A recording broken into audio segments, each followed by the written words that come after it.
Ladies and gentlemen, welcome to another Tooele Happy Hour podcast starring Jared Anderson and David Weiss. Today's guest, we have Trent Staggs. He's challenging Mitt Romney for a Senate seat, and I think he's got definitely what it takes. At least so far he's in the running. I don't see any other challengers that are really coming up in the networks or on Facebook. You're it, Trent. You're the one and only, and I'll take you over Mitt any day. Can you introduce yourself to the audience, please? Yeah, no, thanks again for having me. Trent Staggs. I'm a lifelong Utahn. I like to say from elementary school to graduate school. I've attended Utah schools, and I have raised my family here. I've got a 13-year-old son, 11-year-old daughter. I've operated several businesses. In fact, helped take a company public. We got listed on NASDAQ just last year in the energy space. And for the last 10 years, I've been serving my community of Riverton. Started out the first 4 years on the city council, the last 6 years as mayor. And in that time, I think I've demonstrated that I'm a true conservative. I'm somebody who not just talks the talk, but I walk the walk. I say that mayors are really on the front line of government overreach. You know, we get it at all levels. I get it at federal, state, and county. And so I've successfully pushed back, whether that's on mask mandates or vaccine mandates. I've said no to in my community, one of the few mayors that said no to that. We kept our city open for business. I've pushed back on taxes, on sales tax increases, on taxes we have to pay, and point out inequities with the Utah Transit Authority in our part of the valley. I have pushed back against the ESG measures, against inappropriate materials in schools. I've actually cut taxes in my community. I've cut spending. We've innovated to lower the cost of government and improve government services. And so these are things that are needed more so than ever today in Washington, D.C. And, with that background and having many encourage me to look at this race, my wife and I thought about it. We decided to go ahead and do that. We announced in late May. It's only been a few weeks since we announced, and we've had all kinds of support. It's been really humbling. We got the support of the police straight away. The Fraternal Order of Police has endorsed our candidacy, which is about 5,000 law enforcement officers. That represents 70% of the state law enforcement officers. We got the endorsement of Mark Levin, a conservative commentator nationally. We just got Charlie Kirk in Turning Point USA. We were invited out to Florida this past weekend, and we're endorsed on stage by Charlie Kirk right before Vivek Ramaswamy spoke, and then President Trump spoke right after that. So it's been really humbling to see the support, not just in Utah with so many, just in these last few weeks since we announced, but also across the nation. And I think that's indicative of just how many people, the Senate seat impacts. It's not just Utah. We need to have another solid conservative in that seat that will really impact people across the country. And that's what we think our candidacy gives them that they're not getting today with Mitt Romney. Yeah, definitely. Well, I would like to dig in on what you did in your city to combat ESG. That's a very hot topic right now. And I think it's going to continue to be because it's driven from, not even from a political party, it's driven internationally. So what did you do in your city to combat it? And what maybe were some of the outcomes of that? Were there negative outcomes that you also had to learn from and can warn others against? Yeah, no, I tell you what, for the most part, we had very positive feedback on this. People are concerned about ESG, about this movement internationally, as you described, to really politicize, if you will, the boardroom, corporate America and credit markets. That's what it's really about. And so as a city, we're somewhat limited in what we can do here, but we passed a resolution that directs our financial advisors and our finance team to only work with institutions that do not promote this politicization of credit markets and companies, and that has been something that we've directed our group to do. Also, with respect to RFPs, when we look at working with vendors, we have a question there that asks the question if their company is advocating for these types of policies. And so that also factors in, or can be a factor in awarding a contractor, right, that wants to do business with our city. That's the level of control we have. I tell you, the state has been really good on this. There's been none better than our state treasurer, Marlo Oakes. I've looked to him with a lot of what he has done and led out on. At the state level, it's even more important because Utah retirement systems, the retirement funds of our state that are invested by fiduciaries, they need to go out and try to find the best return for the tens of thousands of state employees and our city employees. They're also. Oh, we're glitching. Oh, we're getting bogged down in the internet right now, Trent. Yeah. Dang it. We've got a Max Headroom show now. Maybe it'll catch up. Are you still there, Trent? One thing about ESG I want to know, is there a way to stop it? Sorry. Can you? Yeah, we're having a glitch time with you, Trent. Well, here's the big thing about ESG, where he kind of broke into is dealing with state retirement programs and that.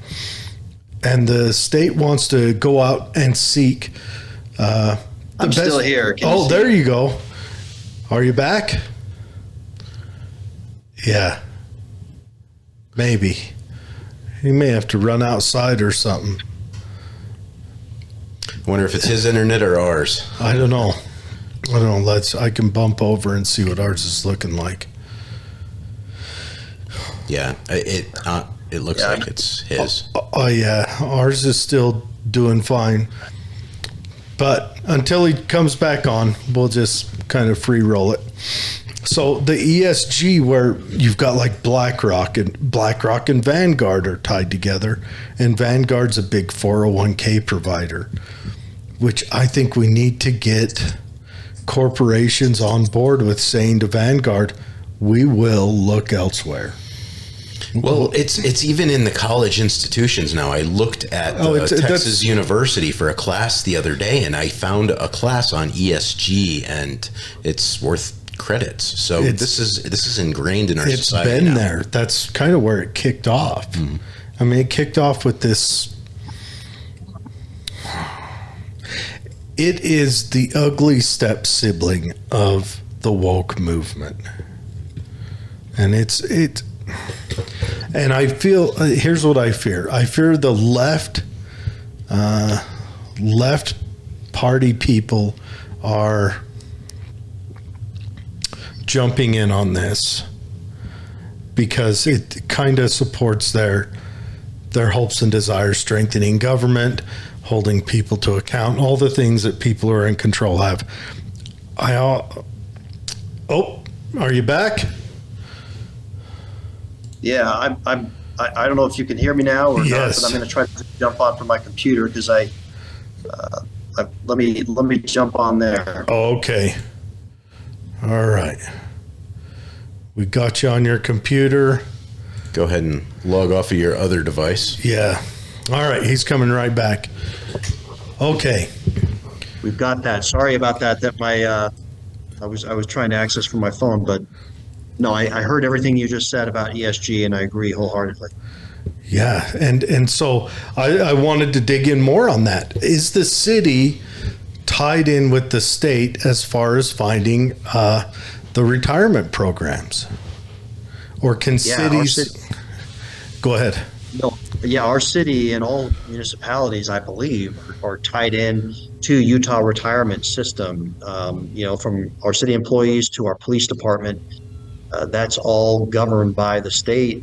And so all state employees, I believe county, city employees, and those that work for the school districts across the state are all tied into the Utah retirement system. So that's a big deal. And we've seen other states like Louisiana and I think Texas that have basically come down pretty hard on the retirement programs and not allowing companies like BlackRock to go ahead and invest those assets. So I think that's how you end up getting a change there, trying to change behavior instead of these large funds and investment groups trying to force their worldview and ideology on us.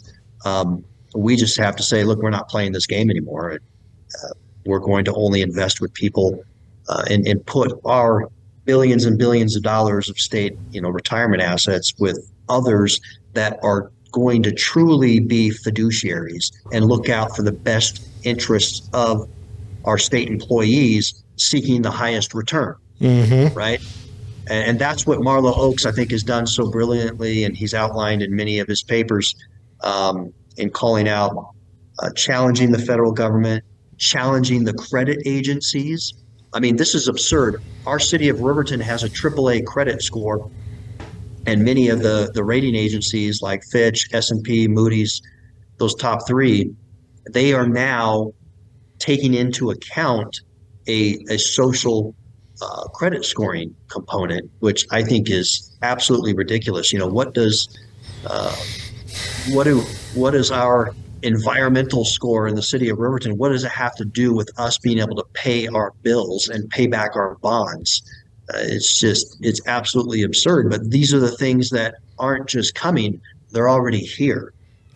Yeah, that's scary. It'd be nice if I don't know, maybe he has, but get with Texas, get with other states that want to divest from BlackRock and from Vanguard and say, hey, let's gather as a group and find one, and we'll all go into this one and we'll all bolster it. And as a state's jumping in, we'll make it one of the biggest, investment firms.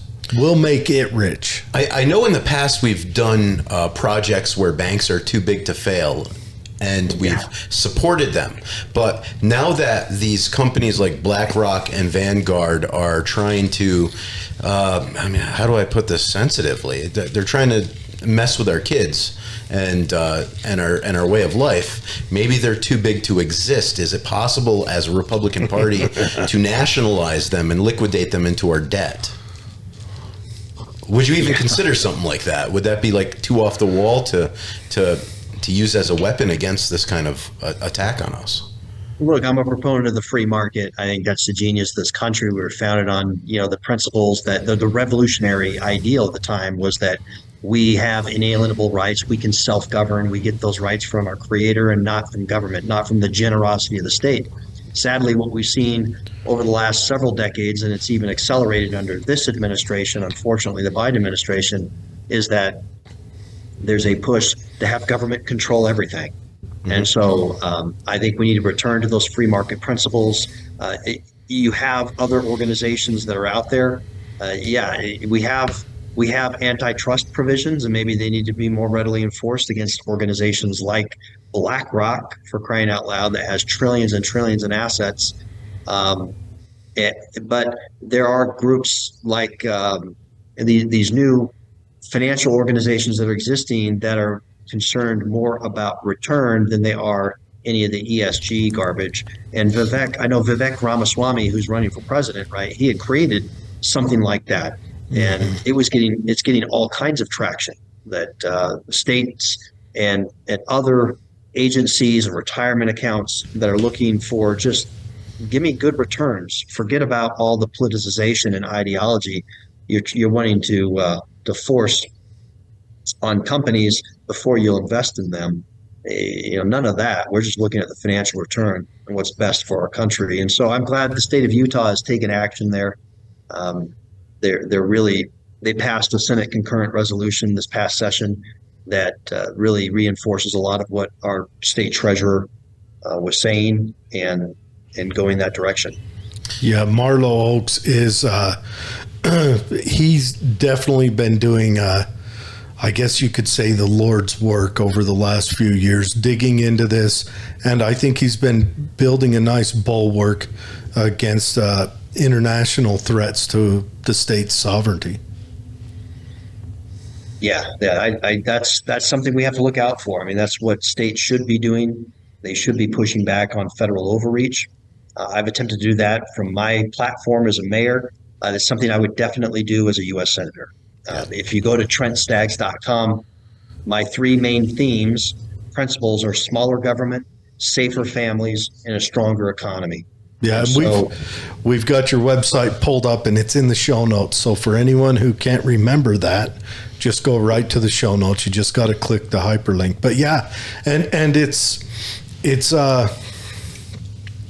I don't know. I think every state should be looking at it like this. I mean, even the crazy ones, like, you know, everyone says California or New York and Vermont and Arizona right now. They should be. You want to have your state to have durability and to not become subject to the whims of Larry Fink. You know. Yeah. Mr. BlackRock. Exactly. Yeah. Trent, a question about your opponent. When he ran for senator, did you support him when he was on the Republican ticket? Was he someone you previously might have looked up to and thought this guy has potential? Or were you straight off the bat kind of skeptical of Mitt Romney?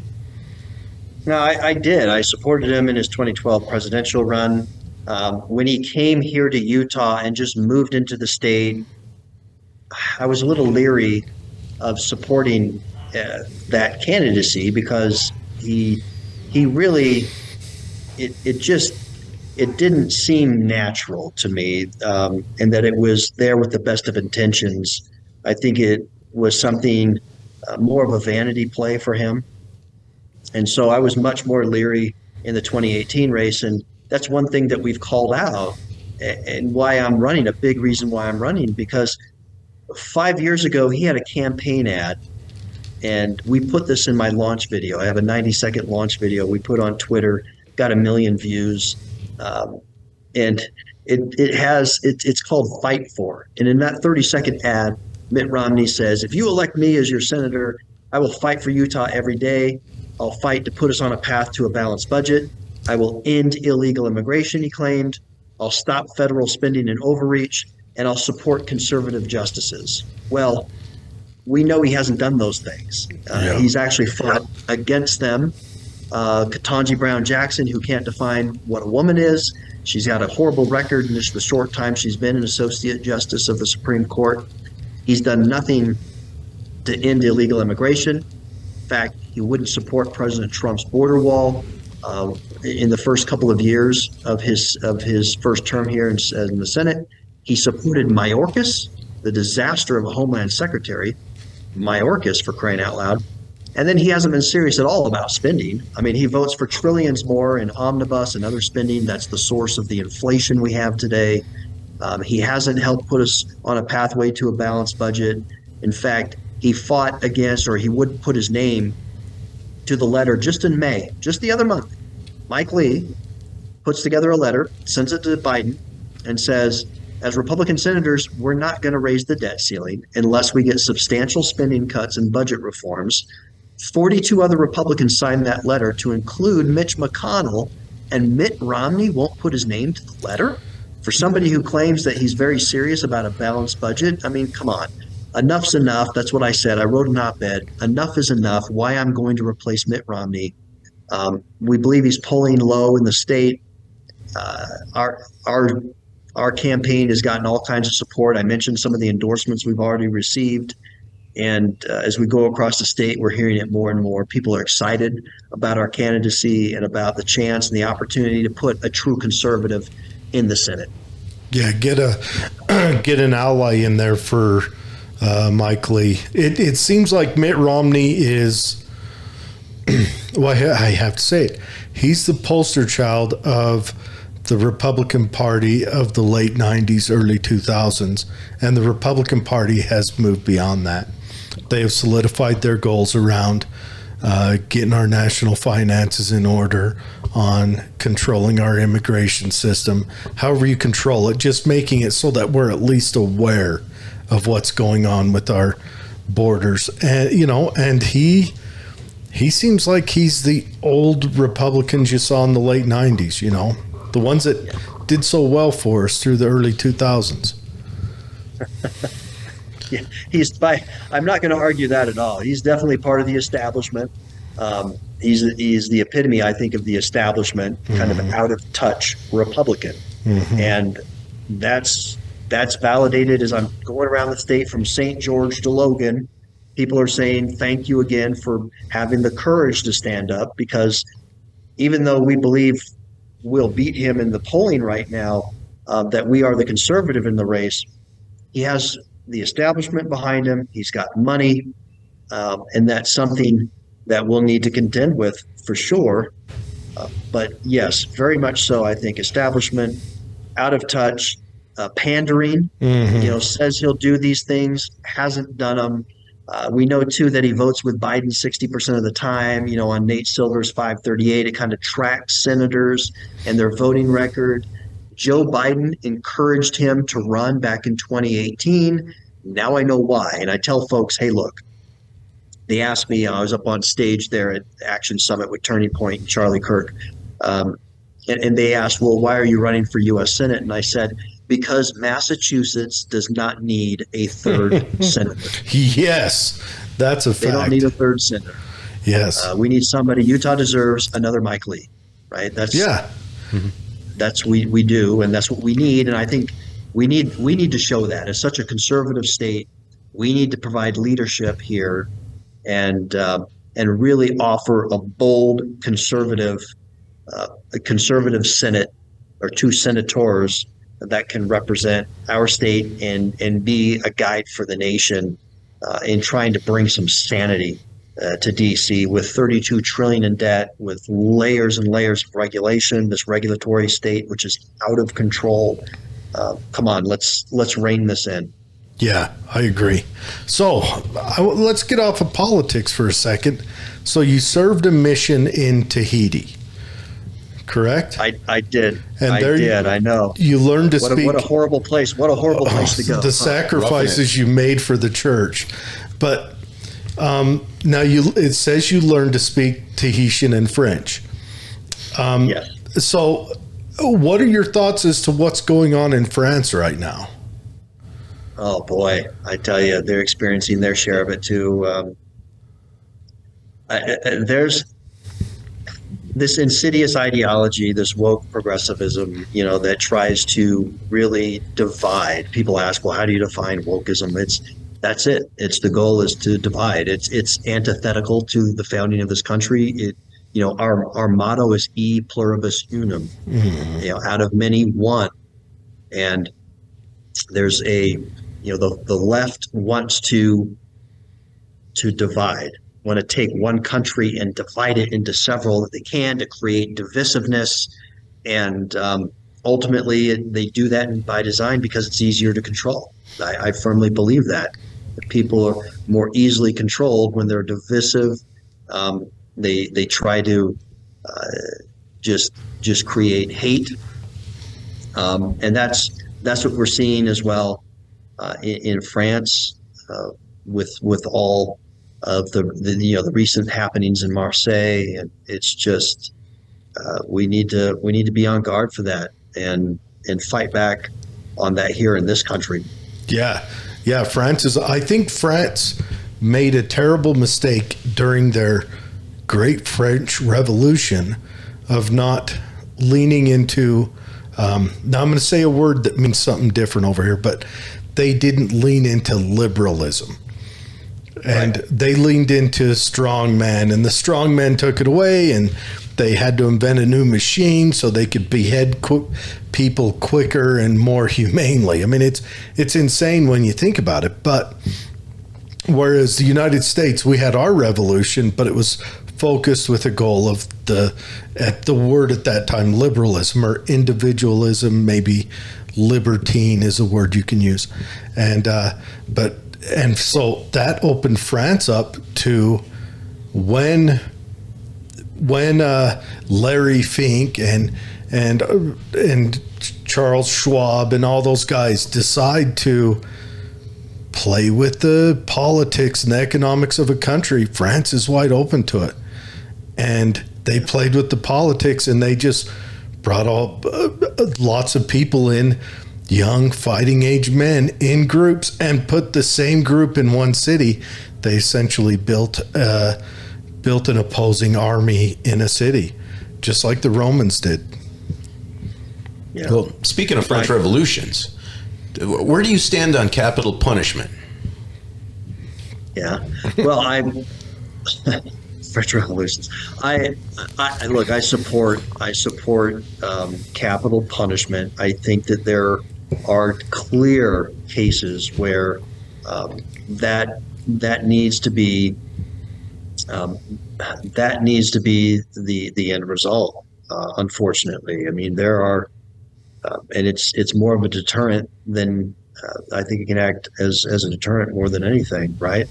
So, I believe there are some really evil people in this world, and it's actually a biblical principle in my view. And I going back to that last, that last dialogue about France and the way they established their country versus the United States, I think you're absolutely spot on. We founded in our founding documents, our birth certificate of the Declaration of Independence, and in our Constitution, what we assert, what was the revolutionary idea of the time, is that our rights come from our Creator. They do not come from the generosity of the state. That's something that even a Democrat, John F. Kennedy, put in his inaugural address, that we, all of us, are heirs to that first revolution. That was the revolutionary idea, that we have inalienable rights that come from our Creator of life, liberty, property, the pursuit of happiness.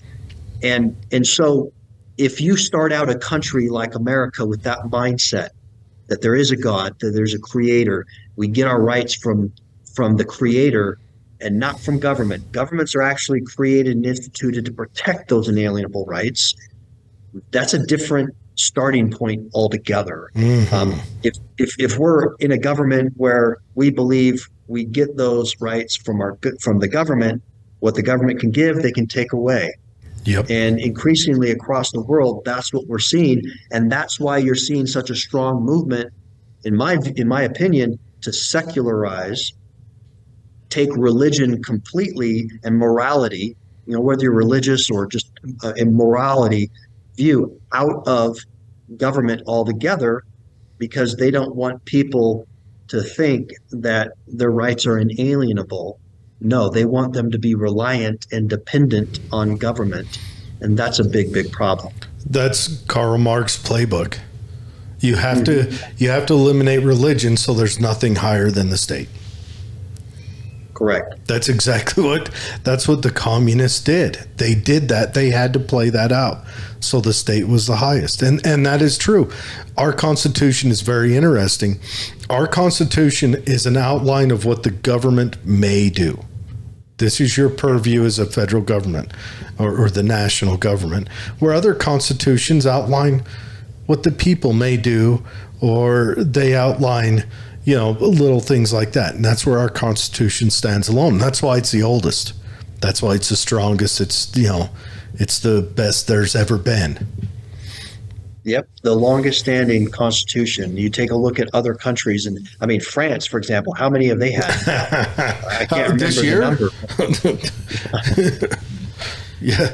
The France, I think theirs is written on toilet paper, and the end of it's in the toilet. You flush and it rolls it down. You got to write quick.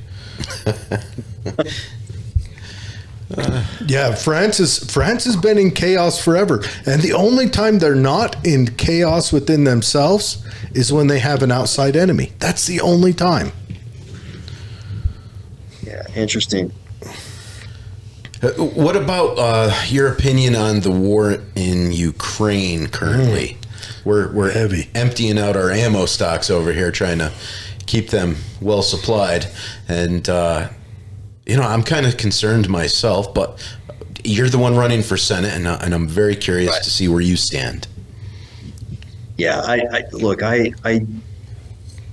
I am not a supporter of sending 130 billion taxpayers of all of our money over to Ukraine. We know it'll probably be much further than that. Even, we're finding $6 billion accounting errors, they're claiming, because the dollar amount is so large. We had a few billion to go, I think, to finish out a border wall, for crying out loud, that our Congress can't agree on. And now we have, in this administration, we have 6 million people, it's estimated, that have come across illegally. That's twice the population of our state, just to put it in perspective. Yeah, soak it in. That's crazy. Just in the last few years, you've had twice the number of people that live in Utah or somewhere largely unaccounted for. How many of those are children that's been abused? Well, that's what we just don't know. I've been invited to go down the border. Awful. I plan to. It is disgraceful. It's the fentanyl deaths, all the drugs coming across the border, the human trafficking, the exploitation of kids.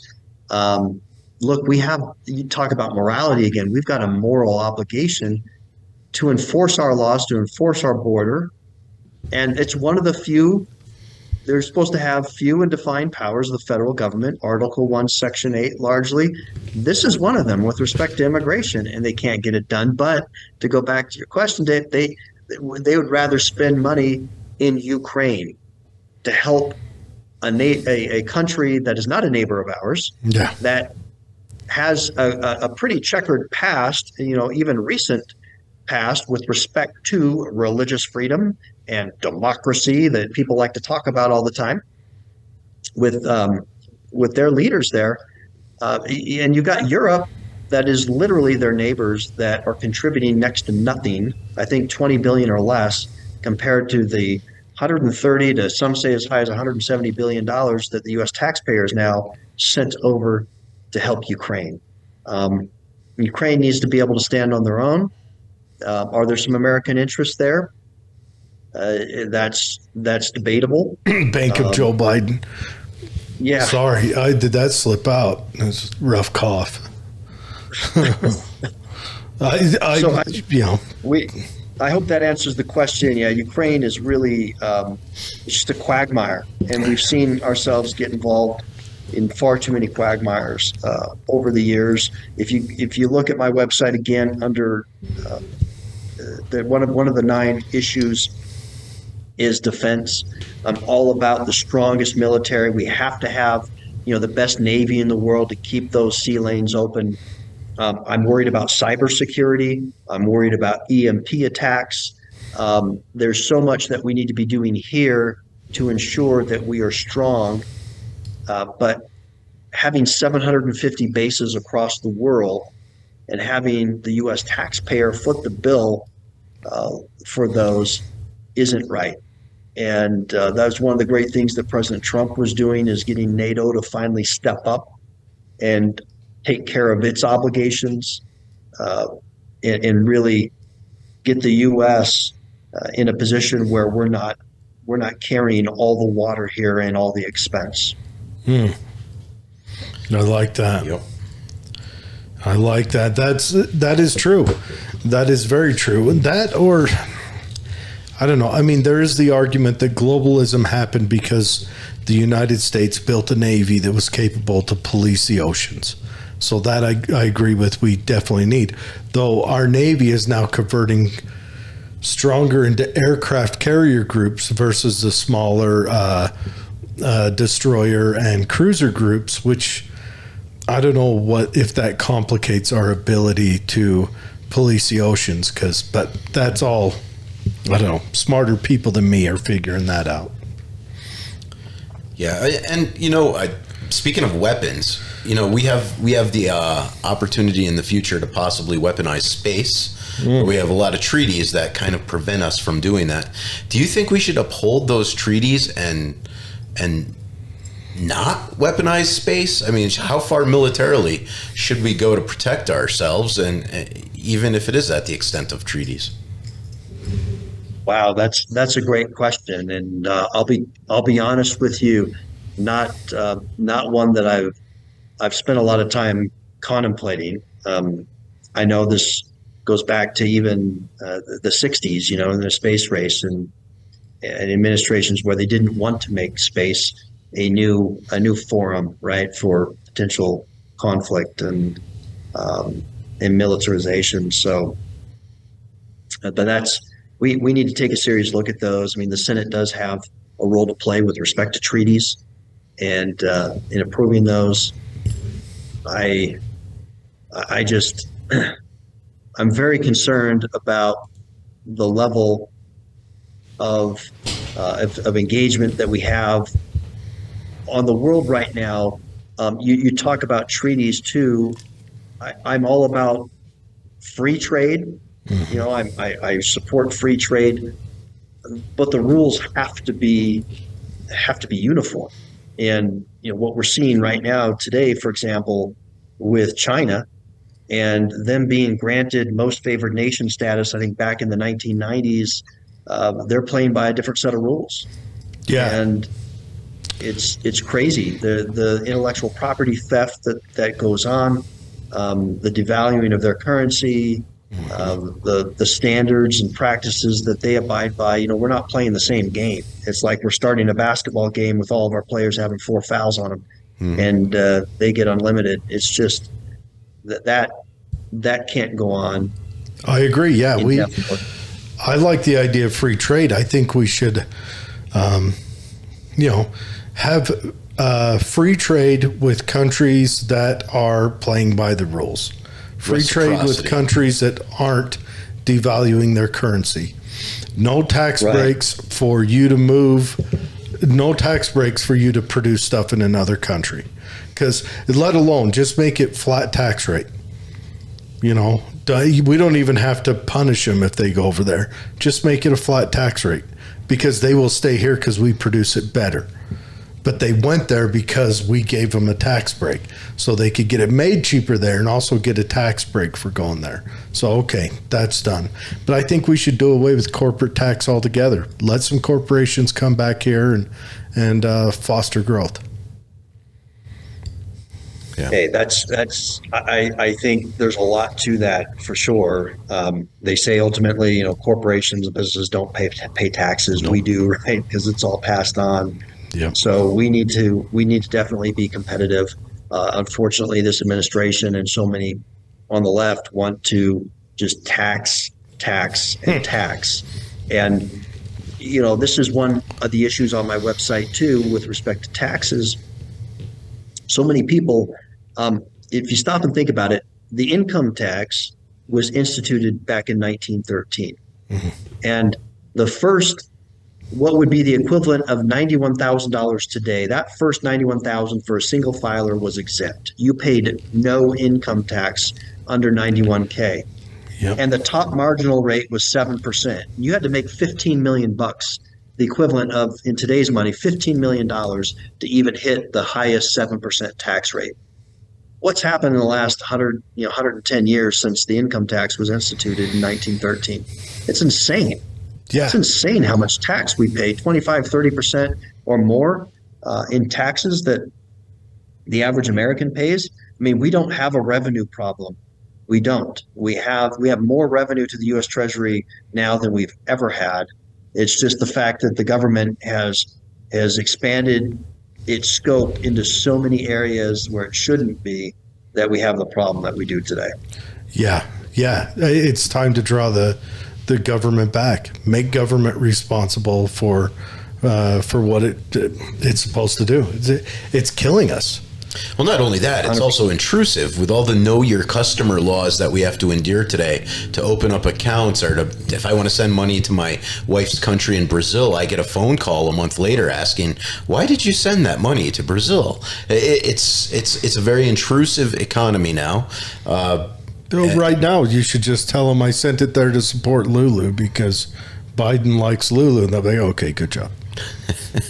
Either way, it's a very intrusive economy, like I was saying, and we're going to be attached to these ESG scores, and it feels almost like we're prisoners in our own society at this point. And I'm getting kind of worried that maybe our society won't be so polite in the next few years if we can't manage to reel in some of this aggressive behavior from the government, especially thinking about those January 6th political prisoners in there, or the fact that we're throwing our police officers in jail for protecting us against criminals, and it seems like it's a very hostile environment, Trent. I won't lie. Yeah, this is. I know. I don't want to be hyperbolic, but you hear a lot of people say that this was the most important election. This is very important. This is really, we are at, I believe we're truly at a turning point. There are more and more people that have forgotten. I say we have so many people in this country that I think are civically and economically illiterate, and they don't understand the founding and where their rights come from, and are looking more and more to a government to tell them what they can and can't do. It's that if we have the majority of the people that are of that mindset, then yeah, this is going to be a scary situation. But I'm hopeful that people are waking up and they're understanding that the government is there to serve them, is to protect their inalienable rights, and that hopefully we have more lovers of freedom than we do of just plain security. People that are willing to trade their freedoms and liberties for security. But anytime we've seen that in the world, what has that resulted in? I mean, this socialism has just resulted in tyranny and shared misery, I say. Yeah. And you don't have to look far. I mean, we have several people that have immigrated here. I have a really dear friend of mine who just came recently from Venezuela. I just attended his naturalization ceremony last October, and he was very tearful in that, and he finally had an opportunity to vote. And he's saying flat out, he says, many things that I had to endure in Venezuela, and the reason I left there with the Hugo Chavez regime and then Maduro, he said, I'm seeing it here. I'm seeing it happen here, and I'm scared for that. We need people like that have endured that to really shake and wake up Americans here to the reality of those things. Yeah, it's a tough thing. I think it's an uneducated populace on civic duty and civic benefits of civics. You hear civic duty, which it is your civic duty to uphold that. Your duty is to keep the community strong and alive by following those civic notions. But also you gain benefits from doing that. If we don't have the educated populace, I mean, thank you, Department of Education, for removing all that from the curricula. But if you don't have an educated populace, it becomes a target-rich environment for people to come in and abuse it and sell you on these crazy notions, which emotionally sound good. I mean, that's the Democrats' message. It emotionally sounds good. It emotionally feels good to say these things. We're going to tax the rich and everybody gets a pony and whatever. But they're not logical or realistic. And that seems to be, the pond that those sharks swim in is an uneducated populace. Right. Yeah, and that's I agree 100%. And that's what we need. We need more people that are, like I said, lovers of freedom, that understand that. Mm-hmm. And I'm hopeful that is happening. I'm seeing more and more people interested in politics that weren't before. I mean, anymore today, it's really, the left has gone so far with a lot of the things that they are doing that I think it's waking people up. And people that normally wouldn't be in, say, engaging in debate in the public square are stepping up and doing that. I mean, mm-hmm. That's hopefully going to turn the tide. There's an old saying You don't have to be interested in politics for politics to be interested in you. Yeah. Yeah. You That's can. correct. Yeah, but we're coming to boiling to a head on that. So we've had you for almost an hour now. That's and you answered a lot of our crazy questions. It's been moving along quick. We've had you 45 minutes. So let's boil down one more time what you're going to work for.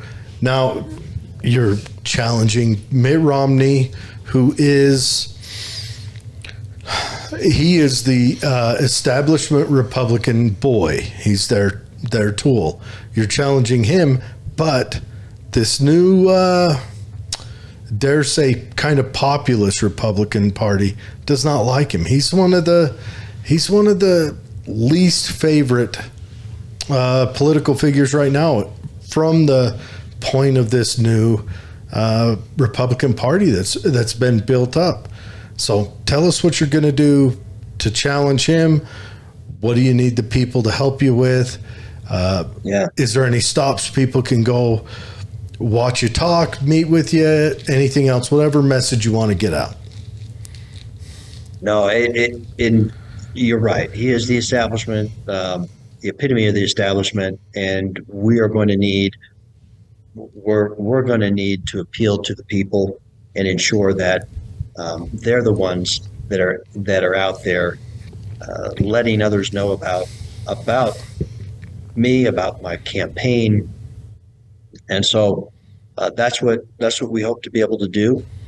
There's only, people have asked why I'm getting out so early. It's really not. I mean, we only have 9 months to the state convention.